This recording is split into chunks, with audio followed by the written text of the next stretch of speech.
dire, Monsieur le Président, chers collègues, que nous serons amenés à nous abstenir sur ce compte administratif, n'ayant pas voté le budget de l'année 2020. Quelques éléments de compréhension et quelques repères. Concernant notamment la fiscalité, pour ce qui est du foncier bâti, on peut observer au travers des graphes qui ont été présentés que la dynamique a représenté quelques 16 millions d'euros supplémentaires, soit 3 millions d'euros par an. C'est une dynamique qui doit beaucoup à cette même montée en puissance et en nombre de notre population. C'est une dynamique dont nous devrons nous passer. Je veux rappeler qu'en 2015, au terme d'un mandat, nous avions constaté que l'Ain, à ce titre, était un des 20 départements les moins imposés de France. Par conséquent, il le reste aujourd'hui, mais il faut dire, par conséquent, qu'à compter de cet exercice 2021, nous ferons partie aussi de ces départements les moins compensés de France. Et si l'on ajoute le fait qu'il en a été de même lorsque la taxe professionnelle a été supprimée, lorsque la taxe d'habitation nous a été ôtée, nous voyons bien que cela nous prive de moyens de manière définitive. Si on avait été amené à épouser une fiscalité moyenne comparativement aux autres départements, ce sont plusieurs dizaines de millions d'euros, probablement 40, dont nous pourrions disposer aujourd'hui. Les choses sont ainsi faites.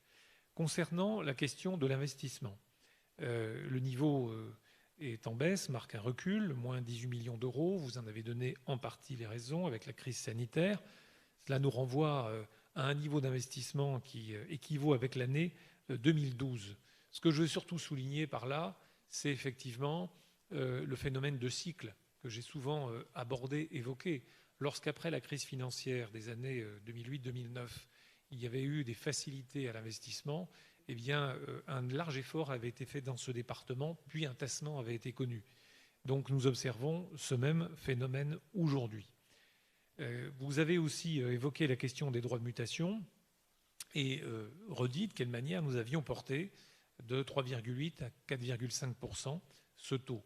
Je rappelle que c'était la seule mesure d'une majorité nationale, toutes confondues au fil du temps, pour compenser la hausse des allocations sociales.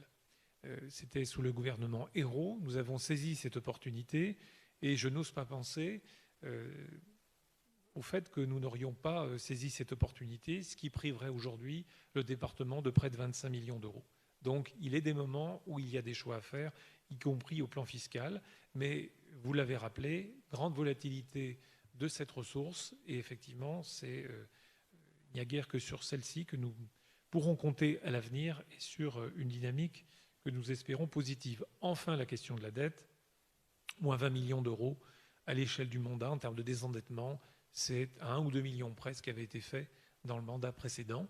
En tout cas, un niveau de dette contenu.